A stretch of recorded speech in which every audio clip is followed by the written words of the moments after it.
against the Vegas Golden Knights in game number 5. Woo! 1 win away from clinching their first Stanley Cup Finals. That means 2 teams since 1993. Let's put this in perspective for you. 1993. Were you alive? I wasn't. I was -7 years old. I became a hockey fan in 2014. So it's been 7 years since they got to the Eastern Conference Finals. But this is the most wins they've had in a single playoff since 1993. We'll get in the game. Well, we will. I think I'm in shock. You know, I really haven't fully processed how huge the Toronto victory was in the first round. The Winnipeg was not a sweep team, right? They're better than that. And Vegas, they're the second best team in the NHL. I'm not processing this fully, and I am a full-fledged Habs fan. I know I'm basically a pessimist. I know I've seen a lot of crap in my days. But just one thing sticks out, and it was after the game. It was in Montreal, and the fans were celebrating. And I'm looking at the crowd, and I'm like, none of them are old enough to have experienced the 1993 Stanley Cup. I'm looking at them. They can't be that old. Maybe some of them, but they must have been 1, 2.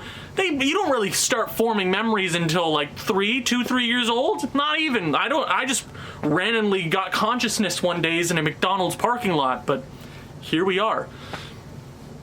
I don't understand.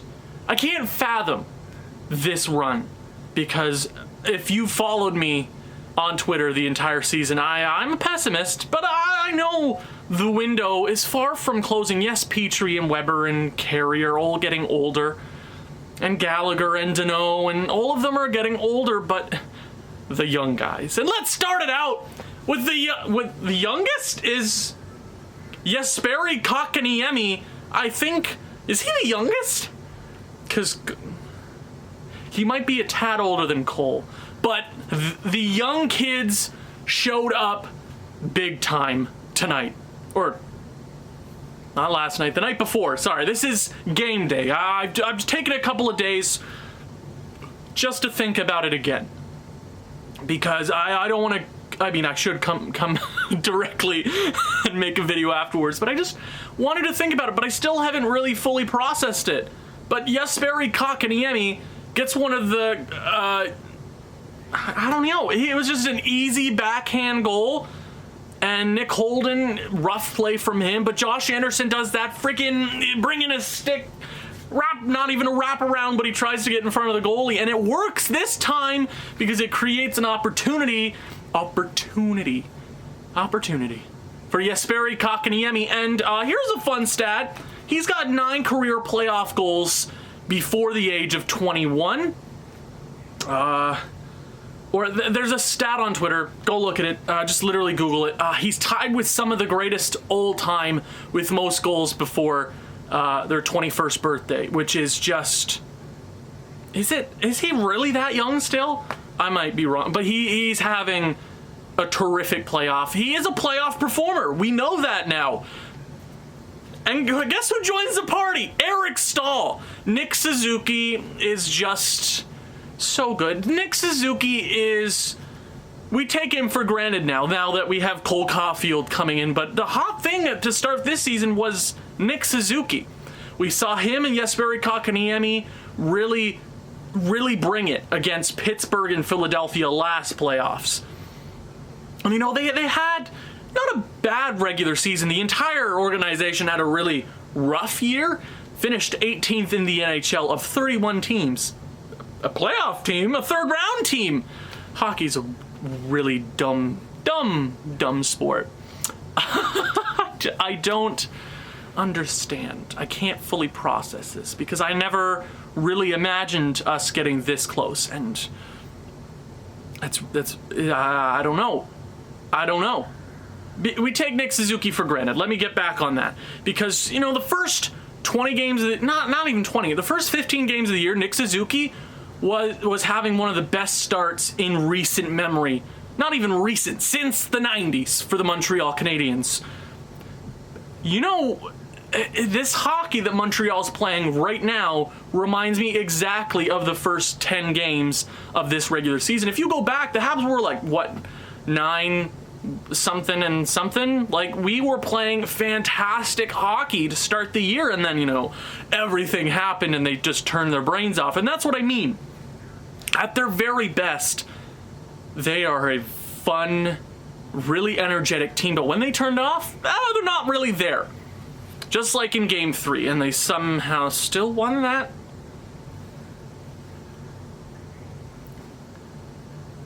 I don't get it.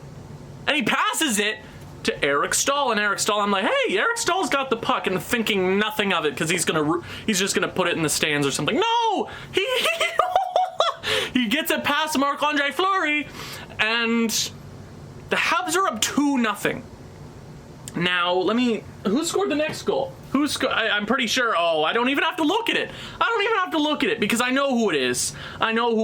It's Cole goddamn Caulfield is just the most insane player I have ever seen as a fan. Yes, Carey Price, but we've never had a forward that is so much better than everybody else on the ice at one given time. Like, he's making Mark Stone, I mean, I'm not sure if they're playing against each other, but Cole Caulfield is making Vegas look like the Buffalo Sabres. Now, Buffalo has a pretty good record against the Montreal Canadiens in the last couple of years, but I am blessed with the young talent, because coming in as a fan, like, if you go back 7 years, Montreal was not a very good team. It was the Carey Price show for 5 years, and then he started getting worse, but we got a lot of young kids, and they're really helping him out. They're giving him a chance. And I'm not going to say we're going to do the thing, because I believe in jinxing completely. But Cole Caulfield is just the man. And he's 20 years old. I don't understand. He's got swagger. I'm not sure who said he's got swagger. It was in a post-game interview or something like that. And he's just got swagger. I'm not even sure what the right way to term this would be, but he's having one of the most prolific rookie years or rookie campaigns I've ever seen. You know, he played how many games in the NHL, got 4 goals. 2 of those were overtime winners. He didn't look like the most comfortable in the regular season the last couple of games. But slowly but surely, you saw that he was a dynamic player in the regular season. But now, with playoff experience under his belt, after winning a Holby Baker Award and just having one of the most prolific NCAA seasons ever, he's having a rock star season. I've never witnessed this as a Montreal Canadiens fan, and I'm blessed. And we're here. 3-0. Vegas is going to score, making it 3-1. Who scored? I should have just checked before this episode. Oh, it's Max. Oh, don't even get me started. It's Max Pacioretty. Then you go up to his mom in the stands. You need 2 more, son. Ah! Sorry, I just have this deep-rooted hatred for Max Pacioretty. I won't get into it. It was the 2016 season. Here's a name if you're a Habs fan. Mike Condon. Somebody said that the other day, and I'm like, I had Vietnam flashbacks. I'm like, back in my day. That was a rough season, but we're here, and I never imagined us getting here. I never, ever imagined the Habs after the season that we had. I'm like, yeah, maybe a lottery pick, I don't know. We're going to lose against Toronto, and I said that. Literally, game number 2, I said fire everyone. Fire Ducharme, fire Bergevin. I still sort of, agree with that, but I won't get into it right now. But no, I guess everybody's keeping their jobs.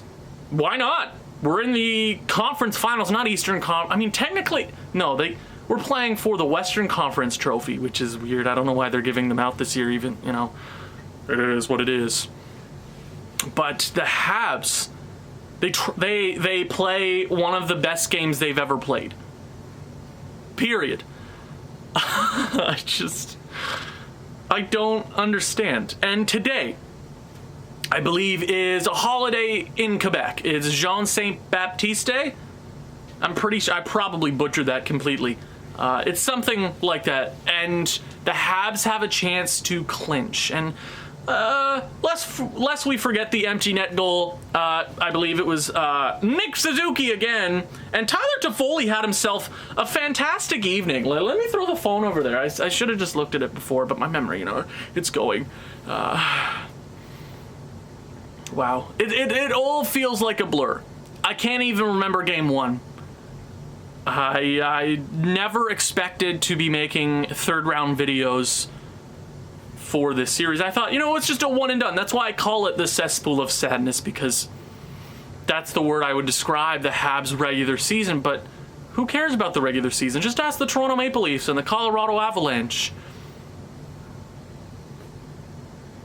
Who cares? Because the playoffs are the most important thing. Nobody friggin' cares about the regular season. Win the thing. And the Habs have a chance to go to the dance. And the first time a Canadian team has that opportunity since 2011. Not opportunity, because Ottawa did that a couple of years ago and they just missed out.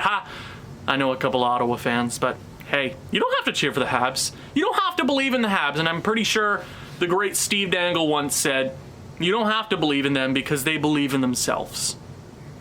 That's all I can really say. Habs win. Tonight is the night. I am a big ball of stress. I'm the most stressed out I've ever been. Thank you guys so much for watching. If you've enjoyed this one, please leave a like, leave a comment, share this with people who you think may enjoy this sort of thing. I will see you game number 6. Home ice. Jean Saint Baptiste, something like that day. I'm ready. I am so excited.